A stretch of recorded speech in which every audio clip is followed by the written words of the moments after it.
বিসমিল্লাহির রাহমানির রাহিম। আবু মুসা রাজিয়াল্লাহু তাআলা আনহু হতে বর্ণিত, তিনি বলেন, তারা সাহাবাগণ জিজ্ঞেস করলেন, হে আল্লাহর রাসূল, ইসলামে কোন জিনিসটি উত্তম?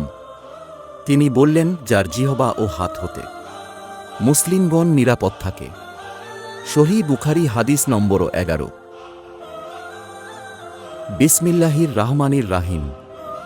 আব্দুল্লাহ ইবনু আমর রাজিয়াল্লাহু তাআলা আনহু হতে বর্ণিত, জনৈক ব্যক্তি আল্লাহর রাসূল সাল্লাল্লাহু আলাইহি ওয়াসাল্লাম কে জিজ্ঞেস করল, ইসলামের কোন জিনিসটি উত্তম?